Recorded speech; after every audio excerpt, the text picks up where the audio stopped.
আমি নরমালি এইভাবে ইন্ট্রো করি না, কিন্তু আমি এখন ঝুলছি একটা গুহার 100 ফুট নিচে, যেটা মাটির নিচে 5 কিলোমিটার জুড়ে বিস্তৃত আছে। আর আমরা এটা পছন্দ করি বা না করি, যখনই আমি আর আমার বন্ধুরা মাটি টাচ করলাম, আমরা অফিসিয়ালি এখানে আগামী 7টা দিন কাটাতে চলেছি। বাবারে, এটা আমার জীবনে করা সবথেকে ভয়ঙ্কর জিনিস। প্রথমত, আমাদের এখন এখান থেকে অনেকটা দূরে যেতে হবে। কেন? যদি ঝড় বৃষ্টি হয় তাহলে এই পুরো জায়গাটা জলে ভরে যেতে পারে, আর সমুদ্রের মতো ঢেউ এসে সবাইকে ভাসিয়ে নিয়ে যেতে পারে। সেই জন্য আমাদের আরো ভিতরে যেতে হবে একটা বেস ক্যাম্প বানানোর জন্য। ভাই এটা পুরো পাগলাম। এটা একটা অন্য জগৎ মনে হচ্ছে। এই কেভ এন্ট্রান্সটা হয়তো দেখতে সুন্দর, কিন্তু দেখে যা মনে হচ্ছে আসলে তা নয়। আর আমরা হয়তো জানি না যে আগামী 7টা দিন আমাদের জীবনের সব থেকে কঠিন সময় হতে চলেছে। সব থেকে বাজে ডিসিশন। ঠিক আছে, আর কিছুক্ষণের মধ্যেই অন্ধকার হতে চলেছে। ক্যাম্প না করলে আমরা বিপদে পড়বো। আমরা কোথায় যাচ্ছি সেটা কি বলবে? আমাদের ক্যাম্প সেটআপের জন্য একটা ফ্ল্যাট গ্রাউন্ড খুঁজতেই হবে। কেভের ভেতরে ঢোকার পরে আমরা এমন একটা জায়গা খুঁজে পেলাম যেটা অনেকটা উঁচুতে থাকায় আমরা জল থেকে সুরক্ষিত থাকতে পারবো। তার মানে এটা ক্যাম্পের জন্য পারফেক্ট। পারফেক্টটা একটু বেশি হয়ে গেল। মোটামুটি বলা যেতে পারে। ঠিক আছে, ক্যাম্পের জন্য মোটামুটি। প্রথম দিনের বাকিটা আমরা কাটিয়ে দিলাম আমাদের জিনিসপত্র আনতে। প্রত্যেকটা ব্যাগের ওজন প্রায় 80 পাউন্ডস। আর যেমনটা তোমরা ফুটেজে দেখছো, আমরা এটা করতে 4 ঘন্টা লাগিয়ে দিলাম। এখান থেকে যাওয়া খুব কঠিন। তারপরে আমরা সবাই বেস ক্যাম্পে ফিরে গেলাম। ঠিক আছে, আমরা এখানে লাইট লাগিয়ে দিলাম। আমাদের সব জিনিসপত্র হোম বেসে চলে এসেছে। একটু ক্যামেরাটা ওদিকে দেখাবে? ওদিকটা কিন্তু ভয়ানক অন্ধকার, আর সবসময় এরকমই থাকবে। তাই আমরা ক্যাম্পিং গ্রাউন্ডের জন্য খুব বেশি কিছু করতে পারলাম না। কটা ফুটো করে দড়ি টাঙিয়ে দিলাম। এটা ধরো আর ওঠো দেখি। মনে হচ্ছে আমাদের হ্যামকগুলো ভালোই সাপোর্ট পাবে। আর তারপরে আমাদের সার্ভাইভাল গাইড জোয়ের সাহায্যে আমরা হ্যামক টাঙালাম। এই সরু দড়িটা আমার হ্যামকটাকে ধরে রাখবে। হ্যাঁ, ডিনার খেয়ে আমরা প্রথম রাত্রি ঠান্ডার জন্য তৈরি হলাম। আমি মিথ্যে কথা বলবো না, আমি যতটা ভেবেছিলাম তার থেকে এই হ্যামকটা অনেক বেশি কমফোর্টেবল। এই আমি তো আমার চমকেই হাতটা তো গেছিলাম। বড় কেন ভাই? এই কেভটা 2.5 কিলোমিটার ডিপ, আর আমরা এখন এন্ট্রান্সের কাছেই ক্যাম্পিং করছি। কাল আমরা অনেক কিছু এক্সপ্লোর করব। তোমরা কেমন ঘুমালে? ভয়ঙ্কর। ঘুমই হয়নি। এটা সত্যিই একটা অস্বস্তিকর পরিবেশ। কেভের উপর থেকে অনবরত আমাদের উপরে জল পড়েই যাচ্ছিল, তাই উপরে একটা প্লাস্টিক চাপালাম, কিন্তু তাও আমাদের হ্যামকের উপরে জল পড়েই যাচ্ছিল। একটা আইডিয়া আছে, চলো শেল্টারগুলোকে ভালোভাবে তৈরি করি। আমার মনে হয় এই প্লাস্টিকগুলোকে জুড়ে দিলে আর জল পড়বে না। বাহ, তুমি তো জিনিয়াস। আমি শুধু একজন ইউটিউবারই নয়, ঠিক আছে? আমার হ্যামকটা এটার উপরে ঝুলছিল। মানে দেখো, আমি আরেকটু হলে হ্যামক থেকে নেমে পড়ে যেতাম। আর আমরা সেই সময় এটা বুঝতেই পারিনি যে এই গর্তটা প্রায় 40 ফুট গভীর। তাই যখন আমি আর শন প্লাস্টিকগুলোকে জুড়ছিলাম, তখন ম্যাক আর কার্ল এই গর্তটা কতটা ভয়ঙ্কর সেটা দেখতে গেল। আমার হ্যামকটা দেখতে পাচ্ছো? ওখানে আমি ঘুমোচ্ছিলাম। এদিকটা দেখো। আর যেহেতু এই কেভে সব একই রকম দেখতে, তাই আমাদেরকে ফলো করা অনেকটাই কঠিন ছিল। এই ম্যাপে তোমরা আমাদের হোম বেস দেখতে পারবে, আর দেখতে পারবে ওরা ওখান থেকে কত দূর হ্যাঁ, যাচ্ছে। এটা তো খুবই ভয়ঙ্কর। ভাই এটা পাগলামো। আর যখন ছেলেরা র্যান্ডমলি এক্সপ্লোর করছিল, তখন আমি আর শন ক্যাম্পে কাজ করছিলাম। এই স্লিপিং ব্যাগটা এখানে কেন পড়ে? কারণ এটার থেকে পিয়ের গন্ধ বেরোচ্ছে। ইয়া, এটার থেকে শেখা উচিত স্লিপিং ব্যাগ ভাড়া নিতে নেই। আমরা স্লিপিং ব্যাগ কেন ভাড়া আমি- নিয়েছি? কেন আমি আমরা জানি না। স্লিপিং ব্যাগ গুলো কিনে আনতে পারলাম না? আর তারপরে আমরা এই দুটো প্লাস্টিককে জিপ টাই দিয়ে জুড়ে দিলাম। কিছু মনে করো না, এই দড়িটার উপরে আমার জীবন বাজি আছে। আর তখন ওইদিকে ম্যাক আর কার্ল তখন ওই গর্তের মধ্যে। ও মাই গড, ম্যাক!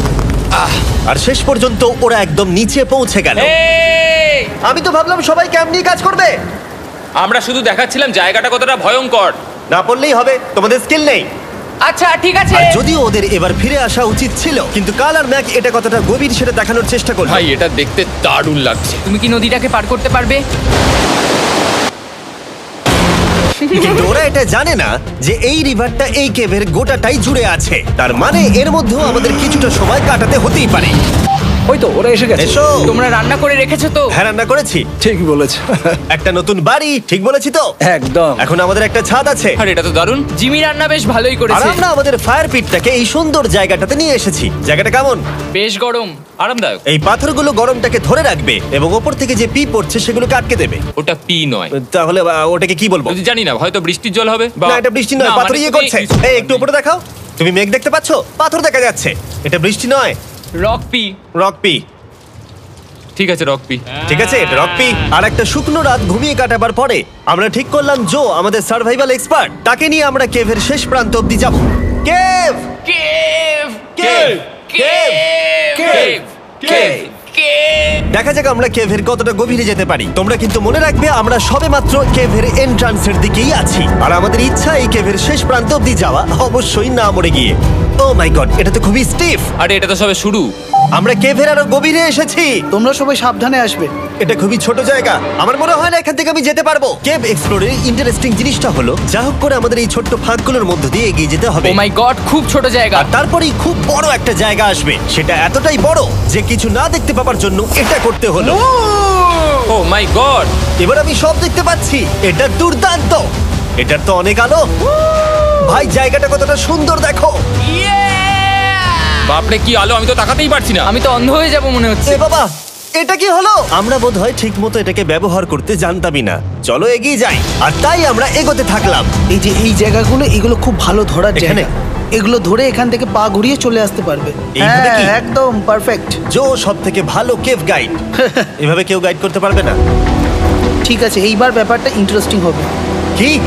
এটা কি? এখান থেকে আমাদের ওয়েট শুট পরে সাঁতার কেটে যেতে হবে। গতকাল ম্যাক আর কার্ল এটা নিয়ে মজা করছিল, কিন্তু এই কেভে আমাদের পরের অ্যাডভেঞ্চারটা ছিল একটা প্রায় জমে যাওয়া নদীর মধ্যে। ও মাই গড, এটা তো পাগলামি! তার মানে আমাদের ওয়েট শুট পড়তেই হবে যাতে আমাদের হাইপোথার্মিয়া না হয়। আমরা এটা কেন করছি? এই এক্সপেরিয়েন্সটা তো জীবনে একবারই হবে। কি? এটা করলে হয়তো আর নাও বেঁচে থাকতে পারি। আমাদের এই কেভের শেষে পৌঁছতে হলে আমাদের এই নদীর মধ্য দিয়ে, এই ছোট্ট ফাঁকগুলোর মধ্য দিয়ে সাবধানে ধীরে ধীরে এগিয়ে যেতে হবে। আস্তে আস্তে নামো, স্রোতের কারণে পা পেছনে টানতে পারে। ঠিক আছে, আমি তাহলে নামছি। তুমি ওই দেয়ালগুলো ধরে ধরে এগোতে থাকো আস্তে এটা তো আস্তে। খুব ঠান্ডা। তুমি পারবে জিমি। জানি না এখানে ঢুকতে পারবো কি না। জিমি, এবার তুমি জল থেকে উঠে দাঁড়িয়ে পড়ো। এটা সত্যি একটা পাগলামি। এখানে কি ঠান্ডা! যখন তোমরা খুব ঠান্ডা জলের মধ্যে থাকবে তখন একটা পাথরকে ধরে এগিয়ে চলা খুব কঠিন হবে। ও মাই গড, এটা সত্যি পাগলামি। ম্যাক, গড, চলে আসো। আমার ভয় লাগছে। চলো চলো, পারবে। ভাই। এগোতে থাকো, পেছন দিকে তাকিও না। একবার দেখো আমরা কি করছি। কিন্তু এই বাধাগুলো এতটা কঠিন ছিল না সামনে যা আসতে চলেছিল তার তুলনায়। আমরা পেরেছি। কেভ কেভ কেভ এই, কেভ। একটা কথা শোনো, আমরা 10% আসিনি। তার মানে এখনো আমরা শুধুমাত্র সার্ফেসেই রয়েছি, আর শেষ প্রান্তে পৌঁছতে হলে আমাদেরকে আরো 2 কিলোমিটার যেতে হবে। যেরকম তোমরা দেখতে পাচ্ছ এখানে 24/7 বৃষ্টি হয়, তাই আমি একটা আড্ডা মারার জায়গা তৈরি করেছি যেখানে আমরা কেউ ভিজবো না। আমি ভাবছি আমি যদি এটা না বানাতাম তাহলে কি হতো। আমি নিশ্চিত যে ওদের একটা ভেজা পাথরের উপর শুতে হতো। আমাদের ক্রমাগত এগিয়ে যেতে হবে এবং শরীরটাকে ভিজে রাখতে হবে। ঠিক আছে। নইলে আমাদের শরীরের তাপমাত্রা কমে এটা যাবে। এতটা কঠিন কেন? সব থেকে বাজে ব্যাপার হলো আমরা যতটাই দিকে এগোবো ততটাই আমাদের পিছন দিকে ক্যাম্পে ফিরতে হবে। আমাদের পরের বাধাটা হয়তো জলের মধ্যে নয়, কিন্তু তার মানে এটা নয় যে সেটা সহজ হবে। আরে এটা কি মাকড়সার জাল? কিন্তু আমি মাকড়সা দেখতে পাচ্ছি না কেন? তার মানে ওটা আমাদের উপরে আছে। আরে তোমার গায়ে, তোমার গায়ে। আমার বন্ধুরা বলতে বাজে। এই গেমটা মিস্টার বিস্ট ভিডিওর মতো, যত এগোবে ততই কঠিন হবে। সত্যি কথা বলতে যদি আমাদের সাথে জো না থাকতো আমরা মরেই যেতাম। আর 3 ঘন্টা পরে জো আমাদের জন্য একটা বাজে খবর নিয়ে এলো। জল অনেকটা বেড়ে গেছে আর আমরা অনেকটা সময় লাগিয়ে ফেলেছি, তাই আজকে আমাদের আবার ক্যাম্পে ফিরে যেতে হবে। আমি মানবো না। তুমি সেফটি এক্সপার্টের কথা অমান্য করতে পারো না। আমি এটা মানবো না। সত্যি কথা বলতে আমাদেরকে ফিরতেই হতো, কারণ এর আগে আমরা শুট করতে অনেকটাই সময় নষ্ট করে দিয়েছি। তারপর ফ্লেয়ার নিয়ে খেলেছি, তাই আমরা ফিরে যাচ্ছি আর এই মিশনটা আমরা পরের দিন আবার শুরু করব। শন, আমরা এসে গেছি। আরে তুমি এখানে কি করছিলে? এখন তোমরা কেউ ভিজবে না। আমি তো জানতামই না এই লাইটগুলো আমরা এনেছি। এগুলো দারুণ লাগছে তাই না? দুঃখের বিষয় আজকে আমরা মাত্র 20% এগোতে পেরেছি, কিন্তু বিশ্বাস করো আমরা শেষ পর্যন্ত অবশ্যই যাব আগামী কয়েকদিনের মধ্যেই। আমার মনে হয় কোনোদিনই হবে না। আমি তো বললাম। আমরা ডে 4টা রেস্ট নেব আর ডে 5-এ চেষ্টা করব এই কেভের শেষ অবধি যাবার। দেখা যাক কি হয়। ডে 3-তে মজা হলো, কালকে আবার দেখা হচ্ছে। আর কেভের ভিতরে 3টে খুব বাজে রাত কাটাবার পরে পরের দিন সকালে আমাদের মাথায় শুধু একটাই কথা আসছিল, আমার একটা হট শাওয়ার চাই, তবে আমি এখন একটু শান্তি পাবো। ও এখন শাওয়ার পেলে কিন্তু দারুণ হয়। আমি চান করিনি প্রায় 3-4 দিন হয়ে গেল। তোমরা নিশ্চয়ই জানো কেভের মধ্যে শাওয়ার করা সম্ভব নয়। আমাদের অনেকটা পথ হেঁটে সাবধানে আগের রিভার বেডের কাছে পৌঁছতে হলো। ও মাই গড! আমি আমার ব্রেনকে ফিল করতে পারছি। আমি এভাবে ব্রেনকে ফিল আমার করিনি। কপালটা জমে গেল পুরো। চলো ড্রোন দিয়ে মাথার চুলগুলো শুকিয়ে নি। এদিকে এসো ড্রোন। ও দাঁড়াও দাঁড়াও দাঁড়াও, এটা কিন্তু কাজ করছে। হ্যাঁ, দারুণ কাজ করছে। ড্রোন থাকতে হেয়ার ড্রায়ারের কি দরকার? আর চুল শুকানোর পর আমরা জোয়ের সাথে জার্নির প্ল্যান করতে বসলাম। এটা কি জো? এটাই কেভের ম্যাপ। আগেরবার আমাদের থামতে হয়েছিল কারণ জল খুব জোরে বইছিল। এখন বৃষ্টি কম হচ্ছে, তাই কালকে আমরা নিশ্চয়ই এই কেভের শেষে পৌঁছে যাব। এটা ভয়ঙ্কর হতে চলেছে। প্রথমে আমাদের কালকে যেখান দিয়ে গেলাম সেখান দিয়ে আগে যেতে হবে। জলের মধ্যে ঝাঁপ দিতে হবে এবং পাথর দেখে হাঁটতে হবে। এগুলো সবকটা আমরা যদি পার করতে পারি তাহলে আমরা গ্লো ওয়ার্ম চেম্বারে পৌঁছে যাব। কেমন দেখতে তুমি সেটা বলো না, আমি তোমাদেরকে সারপ্রাইজ দিতে চাই। তোমার মনে হয় আমরা পারবো? ওইসব বাদ দাও, আমরা ঠিক কালকে পৌঁছে যাবো। কালকের প্ল্যান আমরা চক আউট করে নিয়েছি। আমরা রেস্ট করছি আর ফেস্টিভ্যাল স্মোর্স খাচ্ছি আমাদের এনার্জি রিগেন করতে। সবাইকে চিয়ার্স। Yippee! জো এই প্রথমবার ফেস্টিভ্যাল ও, স্মোর্স দারুণ। খাচ্ছে। জো সত্যি কথা বলবে। এটা দারুণ, তাহলে ভালো লাগলো? দারুণ লেগেছে। আমরা এই চকলেটটা আগে কেন বের করিনি? এটা এমনি চকলেটের থেকে 10 গুণ ভালো খেতে। সত্যি কথা বলতে তোমরা যদি ফেস্টিভ্যালের সাথে স্মোর্স ট্রাই না করে থাকো তাহলে তোমরা মিস করছো। কালকে আমরা পুরো কেভটা এক্সপ্লোর করব, দেখা হচ্ছে। তাই আমরা ভালো করে ঘুমানোর চেষ্টা করলাম আর কালকের প্রিপারেশন নিলাম কেভের শেষে যাওয়ার জন্য। আমরা আমাদের জীবনের সবথেকে ডেঞ্জারাস জার্নি করতে চলেছি। ডে 3 এর অভিজ্ঞতা মাথায় রেখে আমরা কম শুট করেছি যাতে আমরা সামনের দিকে তাড়াতাড়ি এগোতে পারি। জলটা খুব ঠান্ডা হ্যাঁ, আগের দিনের মতোই খুব ভালো। এই তো আর যাতে আমরা সবাই বেঁচে ফিরতে পারি তাই জো ছাড়াও আরেকজন সার্ভাইভাল এক্সপার্টকে আমরা নিয়ে এসেছিলাম। এখানেই আমরা ডে 3 তে আটকে গেছিলাম। এখন আমরা কি করব? এবারে আমরা অনেক তাড়াতাড়ি এসেছি। আমাদের পিছনে ঘন অন্ধকার, কোথায় যাব? এই রাস্তাটা অনেক সরু এবং হ্যাঁ। স্রোত প্রচুর বেশি, তাই আমরা দেয়ালগুলো ধরে ধরে আস্তে আস্তে এগোবো। এই যে এইভাবে। ও হ্যাঁ, God! এই রকটায় জাম্প করো। কয়েকটা ভালো পাথর আছে যেগুলোকে তুমি ধরে এগোতে পারবে। আরে এখানটা তো অনেক অন্ধকার। আমি আর পা পাচ্ছি না, আমি এখন মাটিতে আর পাই পাচ্ছি না। যেহেতু আমরা মাটিতে পা পাচ্ছিলাম না, তার মানে যদি আমরা পাথর ছেড়ে দিই তাহলে এই জলের স্রোত আমাদেরকে ভাসিয়ে নিয়ে যেতে পারে। জো, আমরা কি করব? আমি এটা ধরে এসেছি, তুমি এটা ঠিক আছে, ধরো। আমি তো দেখতেও পাচ্ছি না কোথায় যাচ্ছি। জো, স্রোত আমাকে ভাসিয়ে নিয়ে চলে যাচ্ছে। আমি তুমি করবো কি করে? পারবে, পারবে। শুধু মুখটা এখান থেকে ঢুকিয়ে দাও, আমি হেল্প করছি। এখানে আমি ঢুকবো? হ্যাঁ, এই গর্তের মধ্যে। এই তো, খুব ভালো। এটা আমার জীবনের সবথেকে বিপজ্জনক অ্যাডভেঞ্চার। আমরা এখন কেভের অনেক গভীরে চলে এসেছি আর এবার আমাদের সামনে প্রথম বড় বাধা। এখানে জলের একটা ঘূর্ণাবর্ত আছে, যদি তুমি এর মধ্যে পড়ে যাও তাহলে তোমাকে একদম নিচে নিয়ে চলে যাবে। মানে আমরা পড়ে গেলে মরে যেতে পারি। হ্যাঁ, মানে আমরা মৃত্যুর সাথে খেলা করছি। এটা এতটা বিপজ্জনক হতে পারে আমি সত্যিই ভাবিনি। খুব ভালো। এই তো, তাহলে কি আমার পা এখানে হ্যাঁ, রাখবো? রাখো রাখো। ঠিক আছে, এই তো আমি পেরেছি। এটা আমার ভাবনার থেকেও বেশি কঠিন ছিল। এই নদীটা কতটা শক্তিশালী এই গোটা কেভটাকে তৈরি করেছে। কিন্তু মজার ব্যাপার হলো আমরা পাথরের মতো শক্তিশালী নই। আমি শুধুমাত্র মানুষের মতোই শক্তিশালী। সৌভাগ্যবশত কাল এই অ্যাডভেঞ্চারে লিড করেনি, তার বদলে আমরা একজন অ্যাভেঞ্জার জোকে পেয়েছি। ও কতটা এক্সপার্ট তার প্রমাণ হিসেবে বলতে পারি। সে লিটারালি কতটা ওপর থেকে আমাদেরকে নদীতে ঝাঁপ দিয়ে দেখালো। ও মাই গড, এটা পাগলামি। কে বললো এটা পাগলামি? এটা তো আমার কাছে খুবই সহজ। আমি এটা করব। তুমি কোনোভাবেই এটা করতে পারবে না। আরে কি বলছোটা কি তুমি? আমি এক্ষুনি করতে চাই। চলো যাচ্ছি Joe. God speed back. Jimmy আমার সাথে যা যা করেছে তার কাছে এটা তো কিছুই নয়। 3, 2, 1।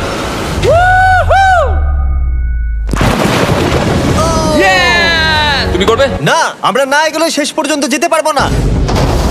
ও মাই গড, আমাদের নিচের দিকে যেতে হবে। আমরা সবসময় স্রোতের উল্টো দিকে কেন যাই? এখন শুধু আমি ভেসে ভেসেই যেতে পারবো, আর কিছু না। এই জলের তলায় অনেক ধারালো পাথর আছে, তোমরা সেগুলোকে দেখতে পাবে না, তাই সাবধানে পা ফেলবে। ও মাই গড, আবার এটা গভীর আরে হচ্ছে। আমার পা তো কিছুর উপরে রাখতে হবে। ছোট পাথরগুলোই একমাত্র বাধা ছিল না, মনে হচ্ছে আমাদের প্রতিটা পদক্ষেপে।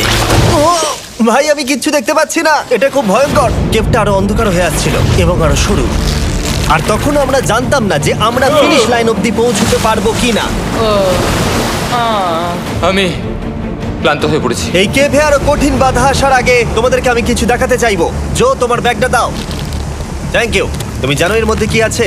না, জানি না কি আছে। Brand new mister beast lab swamp. সত্যি কথা বলছি, গত 5 ঘন্টা ধরে যেহেতু আমি অনেক পরিশ্রম করেছি, তাই কোনো মতেই এখন এটা আমি বলার মতো অবস্থায় নেই। তাই এটা শুট করার 1 মাস পরে আমি পুরো কেপ সেটটা তৈরি করলাম ফিউচার জিমি নেম ট্যাগ দিয়ে। তারপরে বললাম, হে, আমি ফিউচার জিমি, আর আমি এখন তোমাদেরকে বলবো brand new toy line of mister beast lab swamp সম্পর্কে। এটা একটা কালেক্টেবল টয় লাইন, আর এখানে 119টা ইউনিক ডিজাইন ক্যারেক্টারও আছে যা তোমরা কালেক্ট করতে পারো। আর সবথেকে দারুণ ব্যাপারটা হলো, কোন ক্যারেক্টারটা তুমি পেয়েছো সেটা জানতে হলে এই টিউবে ওয়াটার দিয়ে নাড়াতে হবে আর তোমার সোয়ামস তোমার সামনে চলে আসবে। আর আমি এটা ডেমনস্ট্রেট করতে এই বিশাল বড় টিউবটাকে বানিয়েছি। এই টিউবটাকে জল দিয়ে ভরে দাও। তোমাদের এত জলের দরকার নেই, এটা অনেক বড় বলে এত লাগছে। ঠিক আছে, এটা এখন জলে ভর্তি হয়ে গেছে। এবার এটাকে একটু নাড়াতে হবে। এটা কি আর নাড়াতে হ্যাঁ হবে? হ্যাঁ, অনেক নাড়ানো হয়ে গেছে। এবার জল ঢালো এখানে। জো ঢালছে। আর জল ঢালার পরে তোমরা দেখতে পাবে তোমরা কোন সোয়ামটা পেয়েছো। এটা সব থেকে রেয়ার হাইপোক্রোম, যেটা মাত্র 1000টা বানানো হয়েছে। জো, এটা তোমার। Thank you so much. এটা চাই। আর এটা তোমার। কাল কি নেবে? আমার কাছে দুটোই ছিল। আর আমরা শুধু সোয়ামেই থেমে নেই, আমরা এই অ্যাকশন ফিগার প্যান্থার গুলো বানিয়েছি যেগুলো এই ব্রিফকেসে আছে। আর এই সোয়ার্মের মতো এই মিউটেটর যখন তোমরা কিনবে দেখতে পাবে এর ভেতরে কি আছে। কোথায় কিনবো? ভালো হয়েছে জিজ্ঞাসা করলে। মিস্টার বিস্ট ল্যাব টয়েস এখন তোমরা পৃথিবীর সব জায়গায় পেয়ে যাবে। এগুলো সব বেরিয়ে গেছে, তোমরা গিয়ে কিনে নাও। আর কেবের মধ্যে অনেক সমস্যা পেরোনোর পরে আমরা ফাইনালি পৌঁছে গেলাম গ্লো ওয়ার্ম চেম্বারে। ভাই এবার খুব ভালো লাগছে। ঠিক আছে টিম, তোমাদের গ্লো ওয়ার্ম চেম্বারে স্বাগত। এ তো দারুণ। এটা দারুণ লাগছে। ভাই এটা পৃথিবী মনে হচ্ছে না এখানে একদমই। যে আলো তোমরা দেখতে পাচ্ছ সেগুলো আসলে ছোট্ট ছোট্ট বায়োলুমিনেসেন্ট গ্লো ওয়ার্ম তৈরি করেছে। এটা দেখতে অনেকটা মিল্কি ওয়ে গ্যালাক্সির মতো লাগছে। ওয়াও! আর এই মুহূর্তটা, এই ভিউ, সত্যি বলতে এই ট্রেকের সমস্ত ক্লান্তি যেন দূর করে দিল। এখান অবধি পৌঁছানো যেন সত্যি একটা অ্যাচিভমেন্ট ছিল। কিন্তু এখন আমাদের যাত্রা শেষ হয়নি, কারণ আমাদের এখান থেকে এখন বেস ক্যাম্পে ফিরতে হবে। আজকে ডে 6 হতে চলেছে, এখনো ওরা আসেনি আর আমি খুব ক্লান্ত। আমার মনে হয় না আমি ভালো করে ঘুমোতে পারবো, ওদের জন্য খুব চিন্তা হচ্ছে। এই ট্রিপটা অনেকটাই সহজ ছিল কারণ আমরা স্রোতের সাথে ভেসে ভেসে যাচ্ছিলাম। আর যেহেতু তোমরা এই ট্রিপটা দেখেছো তাই আমরা এটাকে স্কিপ করলাম। কিন্তু সত্যি বলতে এই জার্নিটাও অনেকটা বেশি সময় নিল, কারণ আমরা ক্যাম্পে পৌঁছানোর আগেই 6 নম্বর দিন চলে এলো। শন, সবাই ঠিক আছো তো? আমার খুব চিন্তা হচ্ছিল। Happy day 6। ডে 6 খুব ভালো। এনার্জি বাড়াতে আমরা আগুনের উত্তাপ নিলাম এবং ফাইনালি আমরা কিছু খেতে পেলাম। এটা খুবই অ্যাডভেঞ্চারাস ডে ছিল। কালকে দেখা হচ্ছে, মানে আজকেই হয়তো। এটা হয় ডে কোনোদিন 6 হবে না। নাকি আজকে, না আমি জানি না। এত বড় ট্রেক সম্পূর্ণ করার পরে শারীরিকভাবে চূড়ান্ত ক্লান্ত হওয়া সত্ত্বেও জানি না কেন কিন্তু আমি একদমই ঘুমাতে পারছিলাম না।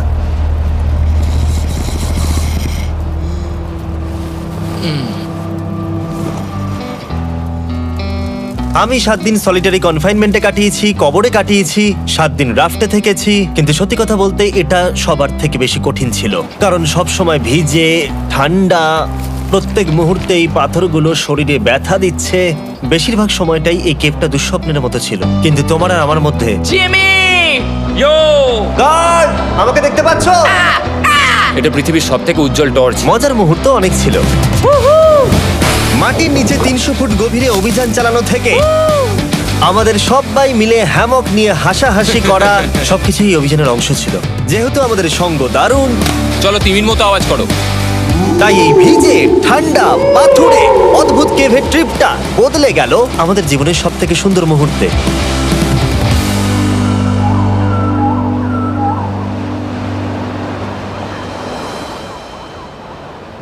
আমরা এখান থেকে যাব না যতক্ষণ না সবকিছু তোলা হচ্ছে।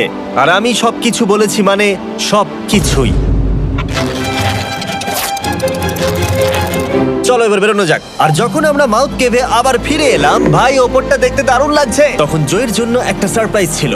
বেরোনোর আগে জো, আমরা তোমার কাছে কৃতজ্ঞ। তাই এই নাও $50,000 নিউজিল্যান্ড ডলার্স, 10,000 করে প্রত্যেক জনের প্রাণ বাঁচানোর জন্য।